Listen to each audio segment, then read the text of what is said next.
Last 5 years నుంచి నేను వింటున్నది కేవలం పైథాన్ గురించి. ఇప్పుడు ఏఐ అంటున్నారు. ఇప్పుడు పైథాన్ నేర్చుకుంటే జాబ్స్ ఉండవా? ఉంటాయండి.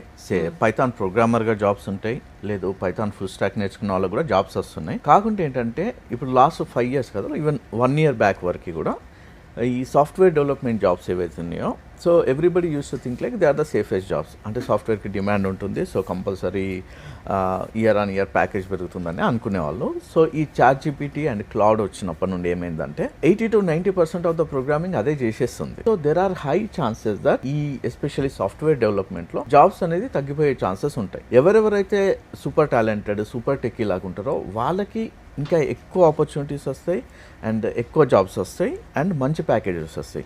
ఎందుకు అంటే 1% can deliver 10 people work using AI. So ఇప్పుడు నెక్స్ట్ వచ్చేదంతా ఏఐ ఎరా. సో ఇప్పుడు మనం ఏదైతే ChatGPT, ఆంథ్రోపిక్, క్లౌడ్ అని మాట్లాడుతున్నామో, this is also an AI product only. So next వచ్చే ప్రోడక్ట్స్ కానీ సర్వీసెస్ కానీ, so everything revolves around AI. So నేను అందుకే ఎప్పుడు చెప్తుంటాను, మన ఇన్ఫర్మేషన్ టెక్నాలజీ నుండి ఏఐకి మూవ్ అవుతున్నాం.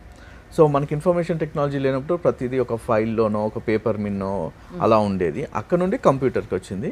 సో కానీ మనమే ఇన్స్ట్రక్షన్స్ ఇచ్చి మనమే ప్రోగ్రామింగ్ చేసి మనం ఏం చెప్తే అది చేసేది. ఇప్పుడు ఏంటంటే that system is becoming more intelligent. It is going to think like a human being, it is going to take the decisions just like any other human being. ఇంకా మనకంటే 1000 times ఫాస్ట్గా చేస్తుంది, మనకంటే 1000 times యాక్యురేట్గా చేస్తుంది. సో కంపల్సరీ నెక్స్ట్ 5 years చూసుకుంటే, so most of the jobs will be replaced by AI and most of the jobs that will be available will be in AI. Okay, Python నేర్చుకున్న వాళ్ళు కూడా ఇప్పుడు ఖచ్చితంగా ఏఐ నేర్చుకోవాల్సిన అవసరం compulsory up skill అవ్వాల్సిందే ఎవరైనా. సో ఎస్పెషల్లీ సాఫ్ట్వేర్ డెవలప్మెంట్లో ఉన్న వాళ్ళకి skilling should be A daily routine. నేను ఒకసారి నేర్చుకున్నాను, నెక్స్ట్ 10 years ఉంటుంది. థాట్ ప్రాసెస్ నుండి మనం మూవ్ అయిపోవాలి.